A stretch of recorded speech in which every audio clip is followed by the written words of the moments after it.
Deus. Eu quero convidá-los a abrir a Bíblia, a palavra de Deus, no livro de Atos, capítulo 7.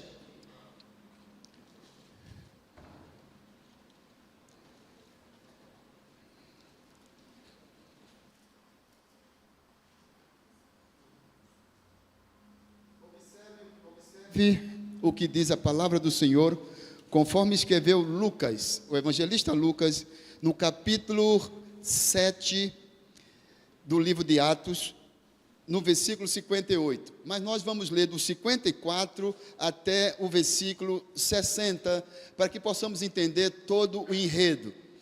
Diz assim Lucas, escrevendo em Atos, capítulo 7, 54 a 60. 54, diz assim: ouvindo eles isto, esfureciam-se no seu coração e rilhavam os dentes contra ele. Mas Estevão, cheio do Espírito Santo, fitou os olhos no céu e viu a glória de Deus e Jesus que estava à sua direita, e disse: eis que vejo os céus abertos e o Filho do Homem em pé à destra de Deus.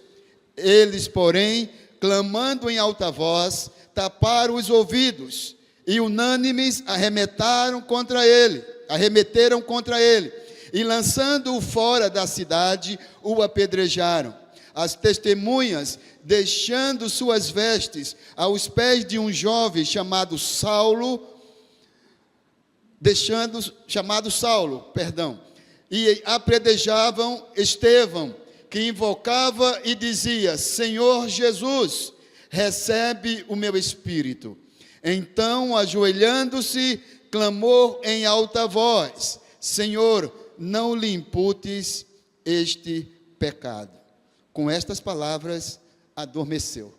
Palavra do Senhor. Eu quero tratar nesta noite sobre o seguinte tema: as armas do inimigo contra a igreja em Atos. Rick Warren, no seu livro Uma Vida com Propósito, ele escreve algumas coisas que, no mínimo, nos chama a atenção. Ele diz que todos nós, sem exceção, nascemos com um propósito claro e nítido que Deus, desde a eternidade, preparou para nós.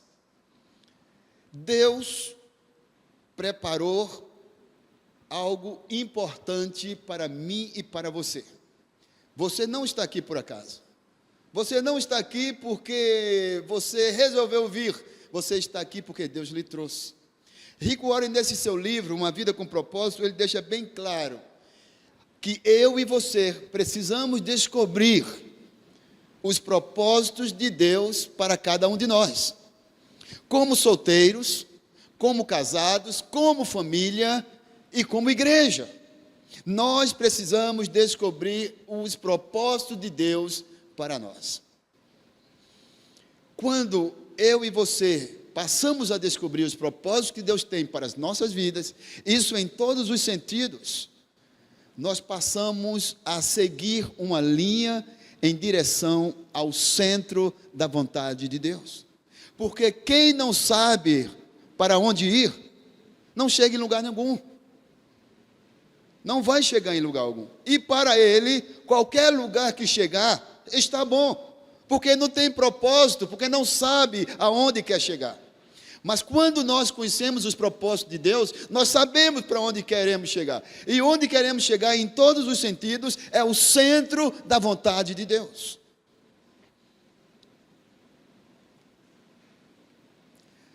Eu abro um parêntese.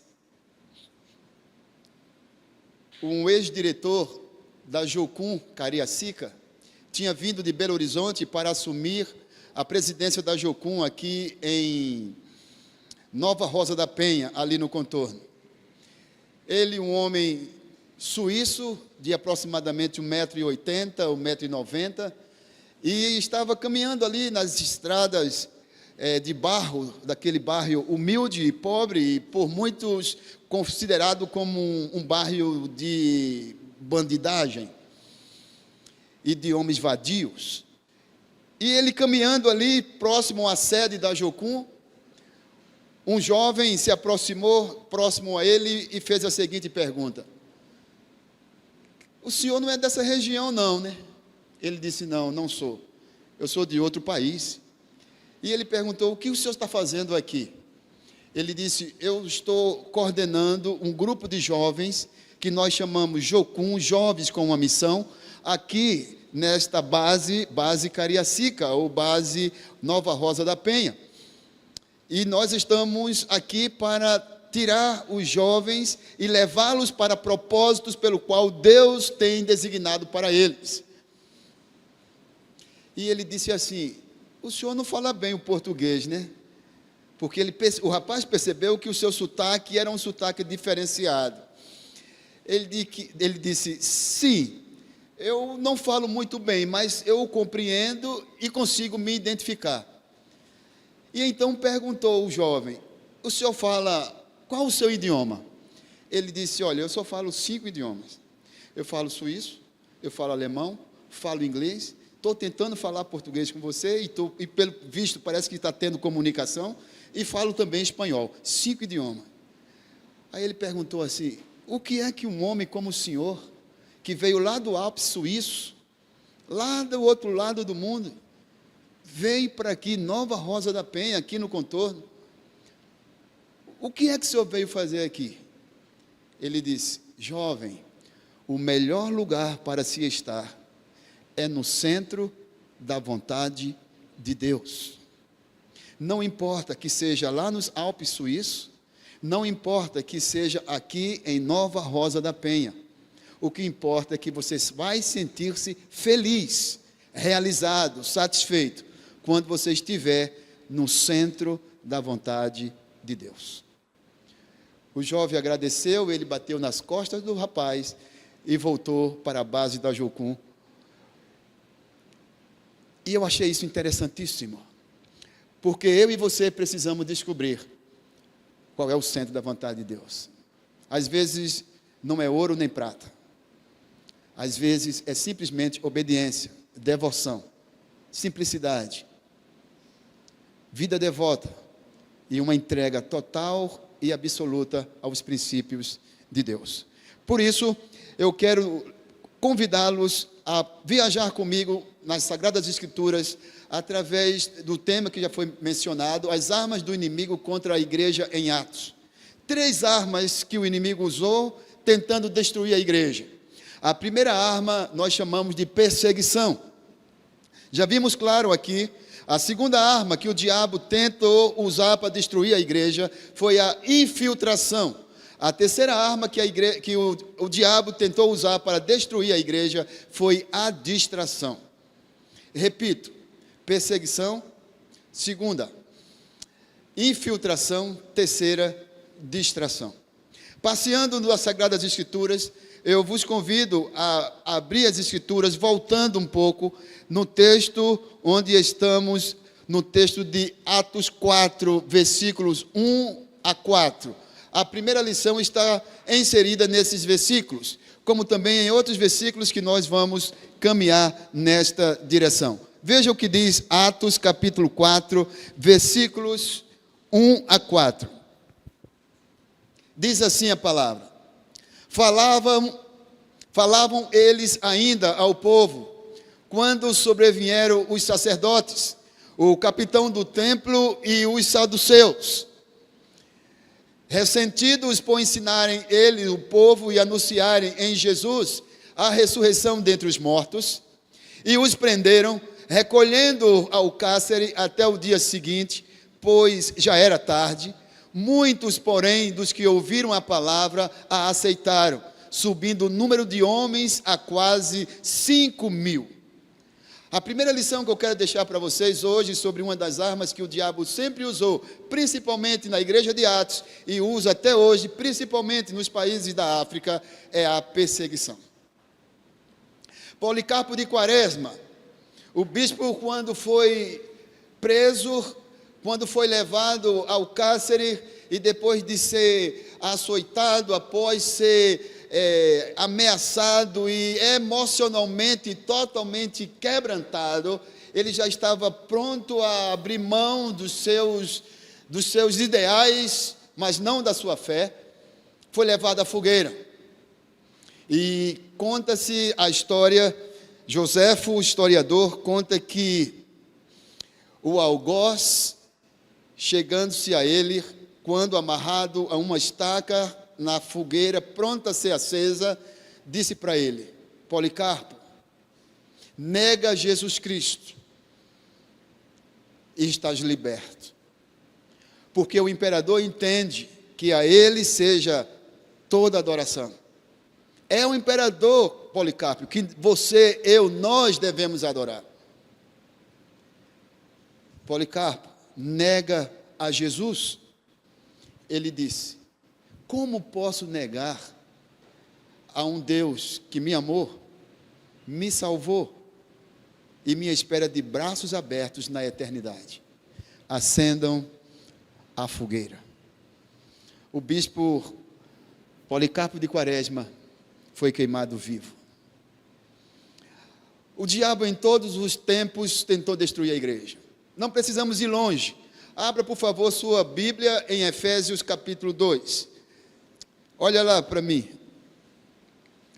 Depois voltaremos ao texto de origem. Em Efésios capítulo 2, nós temos mais dois inimigos ferrenhos da igreja. Dois inimigos que, a exemplo de João 10:10, veio para roubar, matar e destruir. Diz assim as Sagradas Escrituras, conforme Efésios capítulo 2, versículo 1 em diante. Observe, identifique comigo 3 inimigos ferrenhos que vêm para roubar, que vêm para destruir, que vêm para acabar com a minha família, destruir sua família, nossos ideais, nossos propósitos, inclusive sair do centro da vontade de Deus ou nunca chegar no centro da vontade de Deus. Versículo 1 de Efésios capítulo 2. 3 inimigos identificados aqui no texto. Ele vos deu vida, estando vós mortos em vossos delitos e pecados. Paulo está falando à igreja de Éfeso que Jesus Cristo deu vida àqueles que ali estavam ouvindo, pois eles estavam mortos em seus delitos e pecados. Versículo 2: nos quais andaste outrora segundo o curso deste mundo. O primeiro inimigo citado no texto é o mundo. E ele segue: segundo o príncipe da potestade do ar, do espírito que agora atua no filho da desobediência.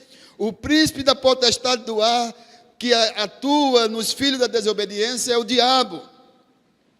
Terceira verdade, e ele diz no versículo 3: entre os quais também todos nós andávamos outrora, segundo as inclinações da carne, fazendo a vontade da carne e dos pensamentos, e era por natureza filhos da ira, como também os demais. Identificamos o mundo, o diabo e a carne. Os 3 inimigos que vieram para roubar, matar e destruir a minha relação com Deus, os meus ideais, os meus propósitos e as minhas esperanças. Em todo momento, o diabo há de buscar condições para destruir a minha vida, a sua vida, a minha família, a sua família e a igreja do Senhor Jesus. Isso não ficou no passado, isso é até hoje. Por isso João escreve em João 10:10, o diabo vem para roubar, matar e destruir. Não importa a sua classe social, não importa seu estado civil, não importa a cor da sua pele, a sua altura, não importa nada diante disso, porque o diabo só tem um propósito. Enquanto Deus fez o homem, conforme o breve catecismo diz, que Deus fez o homem para o louvor da sua glória, com o propósito de gozá-lo para sempre, o diabo está com o propósito de destruir o propósito de Deus, que eu e você estamos inseridos neles. Mas isso ainda não é suficiente, porque eu e você conhecemos a história de um homem que foi citado lá em Atos capítulo 7, que é justamente o que nós chamamos de Saulo. Seu nome em judaico seria Saulo. Em grego, Paulo. E é interessante que este homem, conforme diz o texto, este homem está no versículo 58 do texto de Atos 7, presenciando, afirmando, confirmando, autorizando a morte de Estevão. Observe no capítulo 7 de Atos, versículo 58. E lançando-o fora da cidade, o apedrejaram. As testemunhas deixaram suas vestes aos pés de um jovem chamado Saulo. Jovem, mas um homem de um caráter irreflexível, um homem que estava disposto por sua religião, farisaísmo, por seu zelo, judaísmo, destruir tudo e todos. Não importava, ele levava para os cárceres, para as prisões, à morte, todos aqueles que faziam parte do caminho, ou faziam parte da igreja primitiva. Até que chegamos em Atos 9, quando ele, com autorização e cartas dos sacerdotes, ou principais sacerdotes de Jerusalém, vai a Damasco na intenção de levar preso todos aqueles que seguiam a Jesus, ou afirmavam que ele vive. Vem uma luz do céu, seguida de uma voz que dizia: Saulo, Saulo, por que me persegues? Ele olhando para o céu, porém não vendo ninguém, mas ouvindo uma voz, ele chega a cair da sua montadura, do seu cavalo, o qual dizia: quem és tu, Senhor? E a resposta foi: eu sou Jesus, a quem tu persegues. Mas vai, entra na cidade, porque há de saber o que deves fazer. Assim, ele ficou alguns dias em Damasco. Depois dali, conforme Gálatas capítulo 1, versículo 17, ele foi levado para a região da Arábia Saudita, onde passou alguns anos, provavelmente, segundo os escritores, 3 anos estudando com os estoicos. E o que é que os estoicos pensavam? Qual era a filosofia estoica? A filosofia dos estoicos era que havia um equilíbrio no universo. A natureza e o divino, eles precisam ser equilibrados através da razão. E Saulo passa 3 anos convivendo com eles ali na Arábia Saudita, conforme Gálatas capítulo 1, versículo 17. Depois retorna para Damasco. Depois de Damasco, ele vai para a cidade de Tarso, onde chegamos em Atos capítulo 11. E em Atos capítulo 11, você percebe que vem uma diáspora. A diáspora é a perseguição que veio sobre todas as cidades de Jerusalém e também de toda Roma, onde toda a igreja, ou todos aqueles que andavam no caminho chamado cristão, eles são levados para a perseguição. E o que é que acontece? Eles saem por todas as regiões. E em Atos capítulo 11, versículo 19, nós encontramos 2 grupos.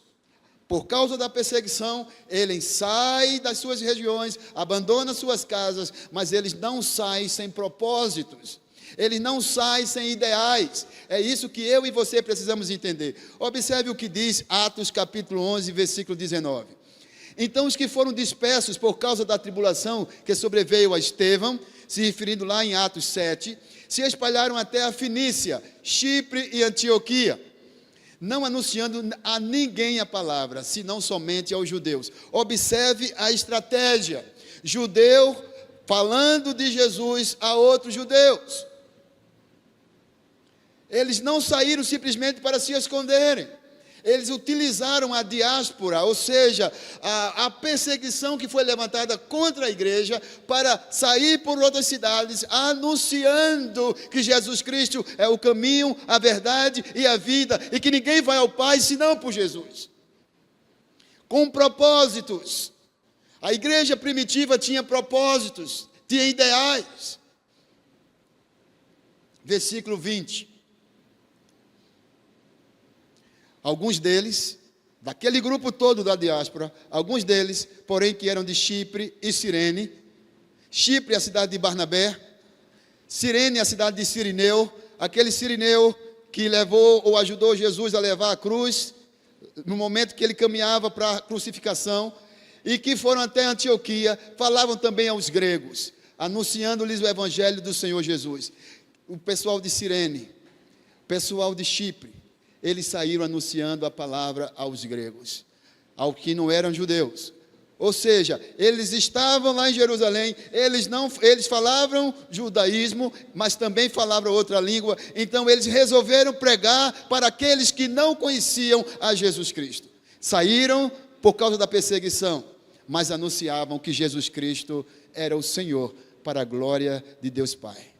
Avançando um pouco mais, você observa que chegamos no versículo 21, e diz assim: a mão do Senhor estava com eles, e muitos crentes se converteram ao Senhor. Observe uma coisa interessante. Alguém já falou que esta geração não terá a oportunidade de levar a geração seguinte a conhecer Jesus Cristo, porque não está tendo experiência de levar uma pessoa a Jesus. Se você fazer uma autoanálise, você pode perguntar a si mesmo: quando você levou uma pessoa a Jesus Cristo? Uma pergunta retórica. Ou qual foi a última pessoa que você levou a Jesus?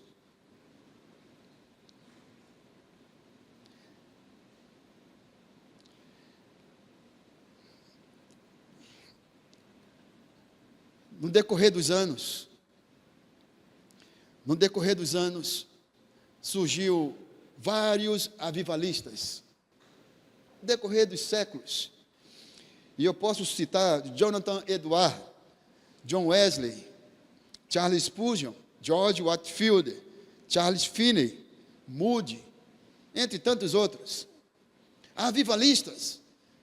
O próprio Jonathan Edwards, quando ele pregava, as pessoas que estavam no santuário se agarravam à coluna, com medo de que a terra se abrisse e o estragassem vivo.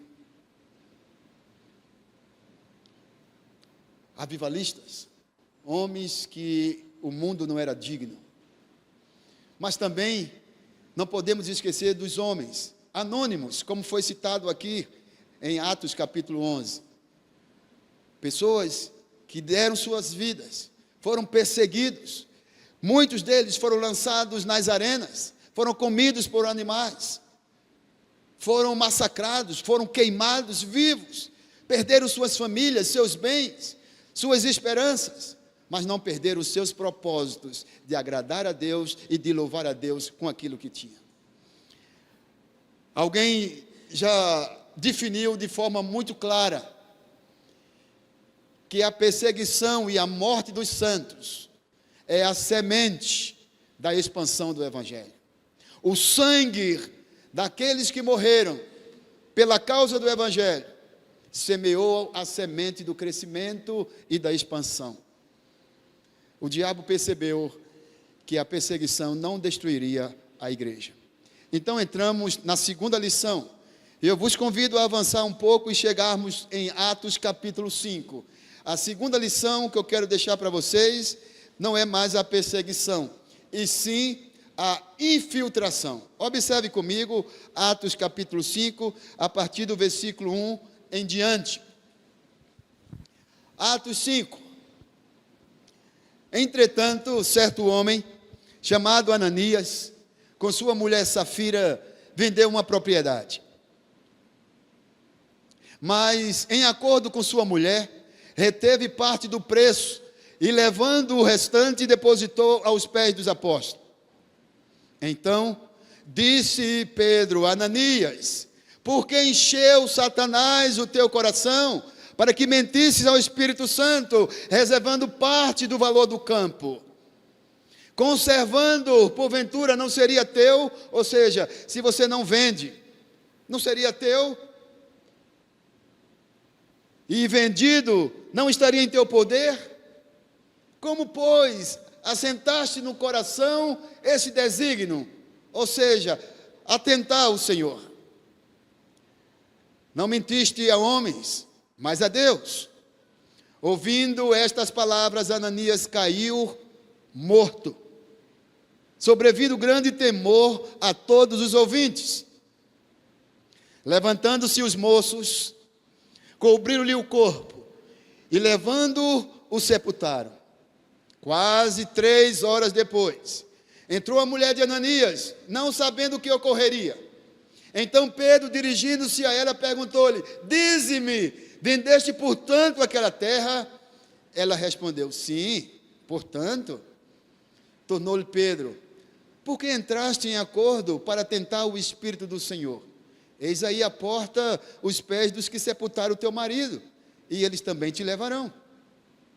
No mesmo instante, caiu ela aos pés de Pedro e expirou.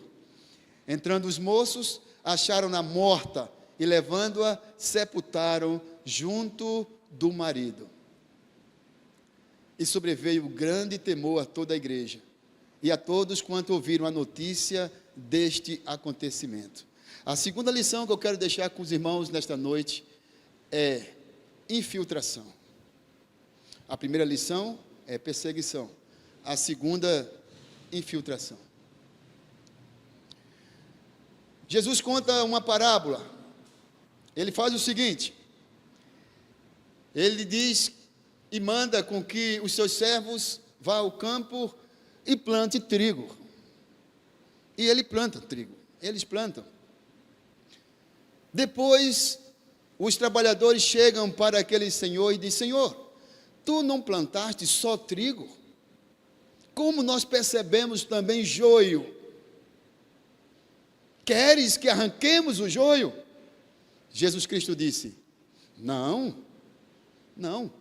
arranque o joio, porque ao arrancar o joio, corre-se o risco de arrancar também o trigo. Deixe que cresçam juntos, e no dia da ceifa, aí o trigo colocaremos no celeiro, mas o joio colocaremos no fogo. Quem tem ouvido para ouvir, ouça. O que o Senhor está nos dizendo é que existe a igreja visível e existe a igreja invisível. Todos que estão na igreja invisível podem estar na igreja visível e podem não estar. Por quê? Porque alguns podem não estar porque não tiveram a oportunidade de, por causa de uma enfermidade, por causa de uma deficiência, falta de mobilidade, não estar na igreja, na parte organizacional. Mas nem todos que estão na igreja visível estarão na igreja invisível. Infiltração é a segunda lição. Em uma certa ocasião, Lucas 15, ele vai falar sobre a árvore e os frutos. Toda árvore boa dará bons frutos. Nós precisamos, no mínimo, fazer uma autoanálise para sabermos se nós, primeiro, somos uma boa árvore, segundo, se estamos plantados em boa terra, e terceiro, se estamos dando fruto. Senão, nós corremos risco de sermos um Ananias e Safira, que está infiltrado entre o trigo, mas na verdade não somos trigo. A minha vida devocional, a minha vida com Deus, a minha vida com a minha família, a minha vida nos meus negócios, a vida como eu trato as coisas, como eu trato as pessoas, tudo isso vai refletir na forma de vida que eu vivo com Deus. A forma verticalizada há de refletir na forma horizontal e refletir de forma positiva. Caso contrário, irmãos, corremos risco de estarmos inseridos entre o trigo, mas não somos trigo. Em Atos capítulo 13, convido a abrir, mostra nos versículos primeiros algo muito interessante. Observe.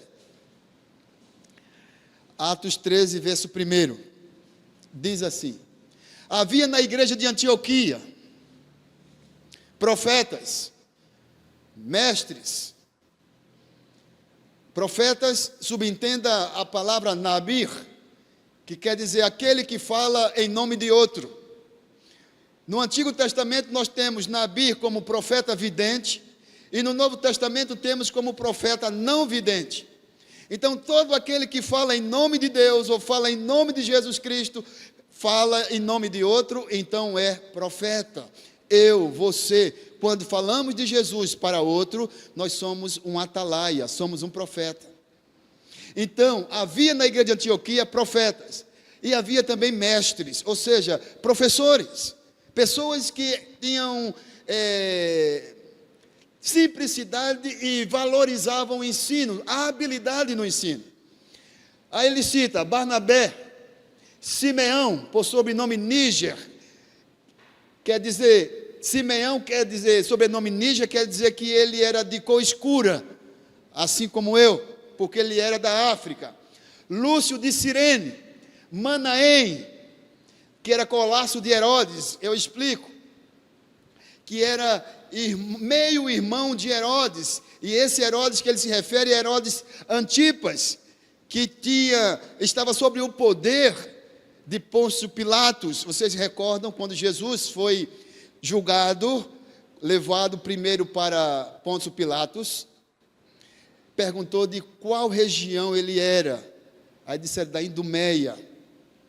Então esse Manaém, colasso de Herodes, ele coordenava 4 regiões.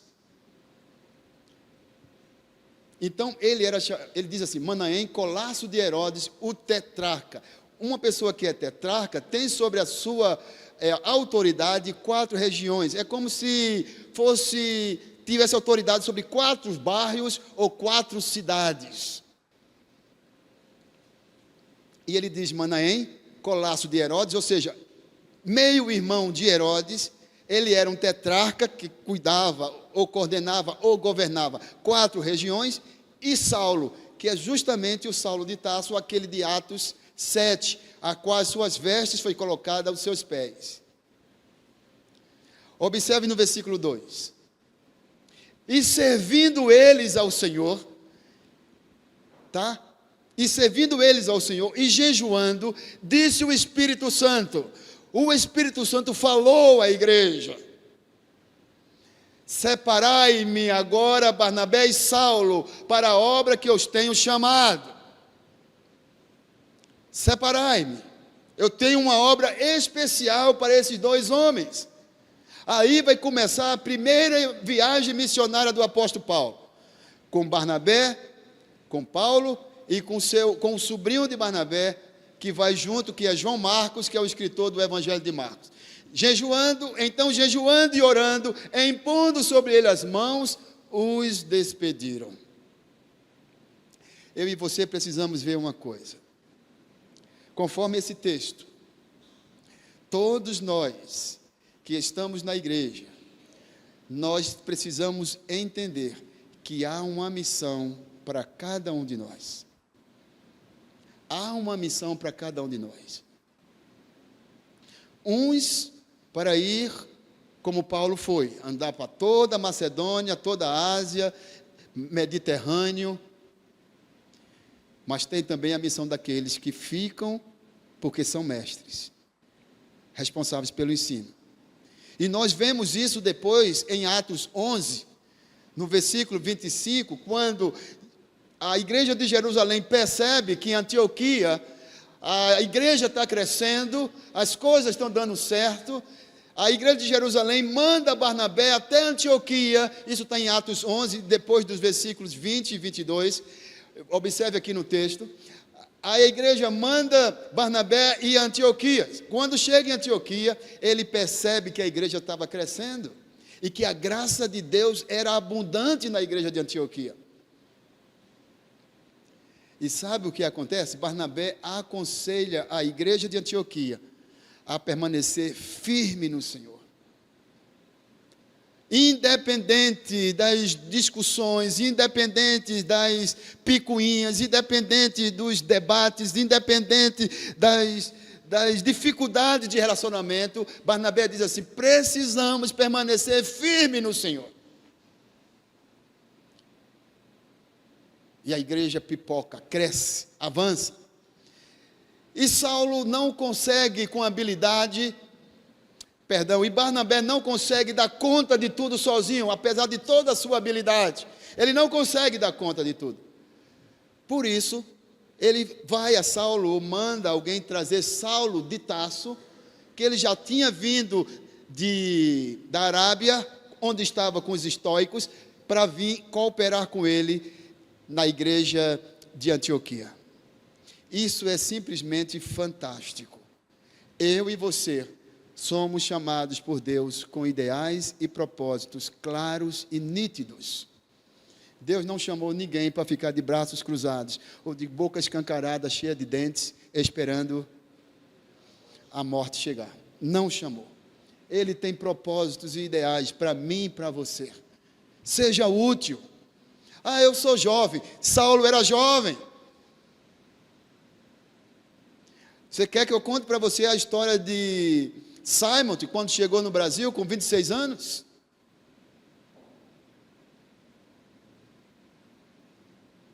Deus usa. E nós precisamos deixar ser usado. A W. Toze diz uma coisa muito interessante. Antes de você ser usado, você precisa ser tocado. Às vezes nós queremos ser usados por Deus. Eu queria passar ali e dizer para aquele paralítico: levanta-te e anda.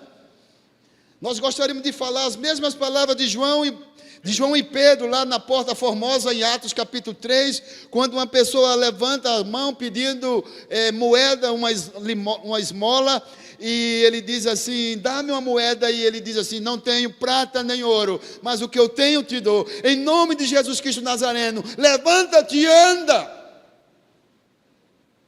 Quem de nós não gostaríamos de ter uma experiência como esta?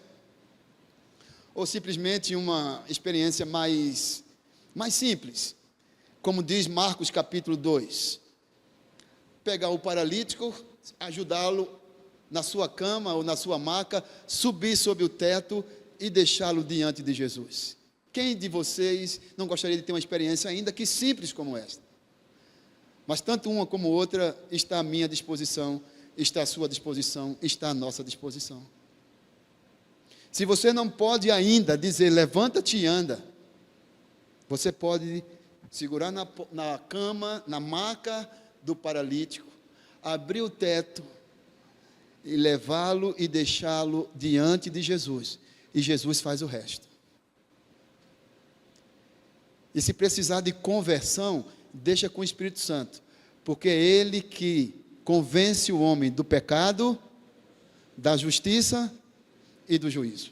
Não se preocupe em converter ninguém, é o Espírito Santo que converte. Primeira lição foi a perseguição. O diabo não conseguiu, mas ele tem tentado com a infiltração, mas ele também não vai conseguir, porque a igreja visível, ela pode ter suas máculas, mas ela é necessária. A igreja invisível, ela é lavada e regenerada no sangue do Cordeiro. E nós vamos ouvir a voz daquele que há de nos chamar pelo nome. E nós estaremos para sempre com o Senhor. Mas tem uma terceira lição que eu quero deixar com vocês, que é Atos capítulo 6. Observe o que Atos capítulo 6. Essa terceira e última lição que eu quero deixar com vocês chama-se distração. A primeira lição foi perseguição. A segunda lição foi infiltração. A terceira lição é distração. Hoje tem muitas coisas para nos distrairmos. O celular, por exemplo, é uma delas. Eu estava ontem com uma pessoa à tarde, sábado à tarde. Começamos pela manhã juntos, depois estendemos um pouco à tarde. E ele e um outro amigo estavam conversando a respeito de o seu carro machucado. Ele está com o carro machucado, a pessoa que eu estava com ela, e outra pessoa também estava. Ele disse: ih, rapaz, você ficou com inveja de mim, bateu o carro? Ele disse: não foi eu, foi a minha esposa. Não, sua esposa bateu o carro? Ele disse: não, não foi a minha esposa. Eu explico. Uma senhora, ao sair do carro, ao sair do seu prédio, o portão abriu, ela, ao entrar na pista, seu celular caiu, ela deu mais atenção ao celular do que havia. E sabe o que ela fez? Simplesmente chocou na porta lateral do carro da minha esposa. O celular tornou-se uma distração. Essa é uma de tantas outras. Mas qual é a distração no texto? Vamos dar uma olhadinha rápida.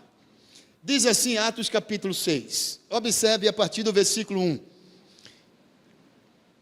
Ora, naqueles dias, multiplicando-se o número dos discípulos, houve murmuração dos helenistas, ou seja, dos gregos, contra os hebreus, porque as viúvas deles estavam sendo esquecidas na distribuição diária, ou seja, na Santa Ceia. Então os 12 convocaram a comunidade dos discípulos e disseram: não é razoável que nós abandonemos a palavra de Deus para servir as mesas. Mas, irmãos, escolhei dentre vós 7 homens de boa reputação, cheios do Espírito Santo, de sabedoria, os quais encarreguemos deste serviço. E quanto a nós, os apóstolos estão dizendo, nos consagraremos à oração e ao ministério da palavra. Até aí. A terceira lição que eu quero deixar para vocês é a distração. Sabe o que aconteceria se os apóstolos deixassem de ministrar a palavra, de pregar a palavra, para servir as mesas? Não havia maturidade cristã na igreja primitiva, não havia conversão de 3.000, 5.000, como nós percebemos no texto.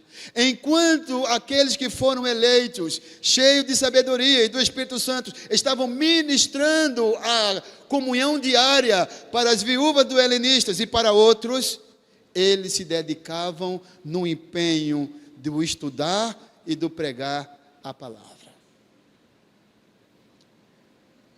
O diabo quis tirar os apóstolos do foco.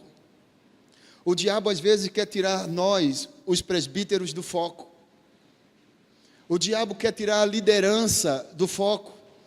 Você, meu irmão, minha irmã, que tem seu ministério, o diabo quer tirar você do foco. Vai trazer distração para você, vai colocar à sua disposição Netflix, YouTube, futebol, isso, e você vai... Olha, poxa, meu tempo acabou, 24 horas, meu dia acabou. Vocês perceberam como o dia passa rápido? Depende da atividade que você está desenvolvendo. Se você ajoelhar para orar, quando depois de 5 minutos você pensar que já orou o dia todo, mas não passou o relógio, você vai olhar e dizer: poxa, o relógio não passa.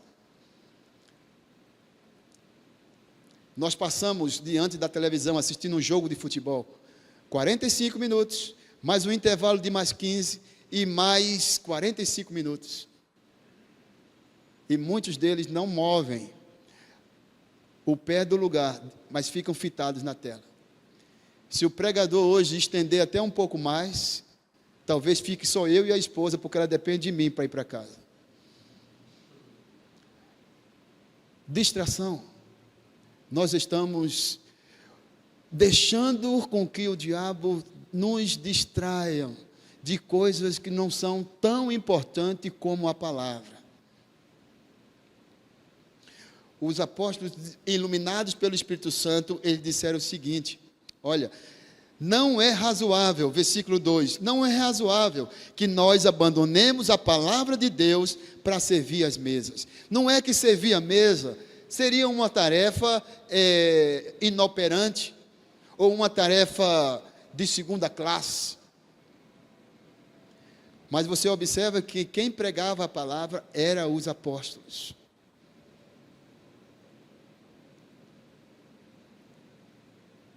O que tem sido a distração na sua vida? O que tem roubado o foco do seu ministério?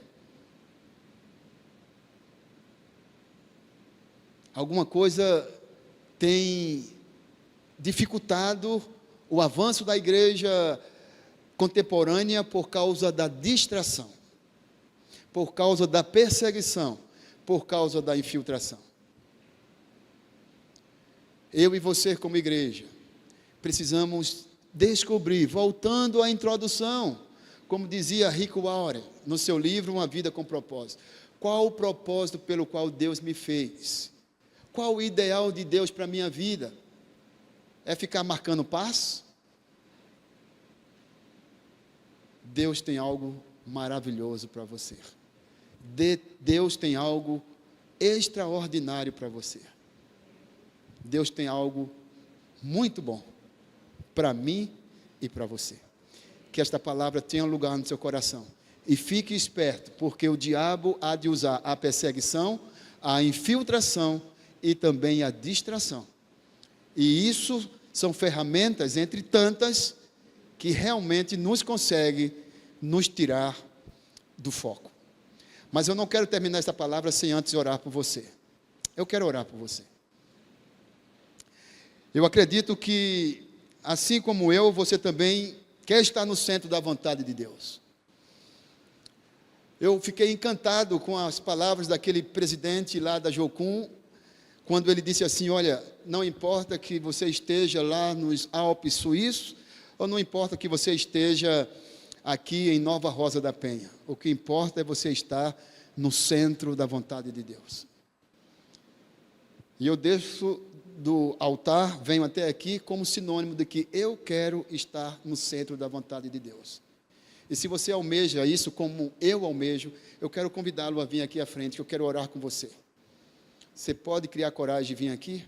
Eu quero orar por você, para a gente finalizar. Mais alguém?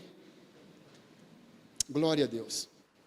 O melhor lugar para se estar é no centro da vontade de Deus. Não importa que seja aqui na Glória, não importa que seja nos Estados Unidos, Portugal, importa que seja no centro da vontade de Deus. Muitos de vocês sabem que nós passamos 12 anos na Bolívia como missionário. Estávamos satisfeitos, felizes. Terminou o nosso tempo e Deus nos trouxe para cá. Mas nós entendemos que nós estávamos no centro da vontade de Deus. Depois o Ministério de Louvor vai tomar os seus lugares e nós vamos louvar ao Senhor com uma música. Feche os seus olhos, baixe sua cabeça. Eu quero orar por você. Deus, sem ti nada podemos fazer. Nós temos certeza disso. Nós queremos, Senhor Deus, sermos usados. Nós queremos dizer para o paralítico: levanta-te e anda em nome de Jesus. Nós queremos dizer para Elimas, o mágico: ó filho do diabo, ficarás cegos. Sim, gostaríamos de dizer isso. Mas nos falta poder e autoridade, Senhor. Porque a tua palavra nos diz: sem a santificação, ninguém verá a Deus. E nós queremos ver o Senhor. Não queremos simplesmente ser julgados pelo Senhor, mas queremos ouvir do Senhor: vinde bendito do meu Pai, entrai no gozo do vosso Senhor. Sim, Deus, nós queremos ouvir isso. E não: apartai-vos de mim, maldito, para o fogo eterno, preparado para o diabo e seus anjos. Não, Senhor. Tenha misericórdia. Nós queremos estar no centro da tua vontade. Ainda, Senhor Deus, que este centro da tua vontade nos traga, a princípio, dúvidas, inquietudes, nos traga perdas, mas, acima de tudo, há de nos trazer a segurança de que estamos no lugar certo. É o centro da tua vontade. Abençoa a tua igreja, Senhor, o teu povo que aqui está. Cada um que aqui veio e aqueles que não vieram aqui, eu entendo que também querem estar no centro da tua vontade. Não permita que a perseguição, a infiltração, nem a distração venha roubar o foco, venha nos tirar do que o Senhor tem para nós. Mas permita, Senhor, que nós venhamos cumprir a tua vontade, porque ela é boa, agradável e perfeita. Ajuda-nos a fazer a tua vontade. Assim oramos e rogamos as tuas bênçãos em favor de cada um dos irmãos e irmãs que aqui estão, para a glória tua e crescimento da igreja e maturidade da igreja, em Cristo Jesus, hoje e sempre. Amém, Senhor. Amém.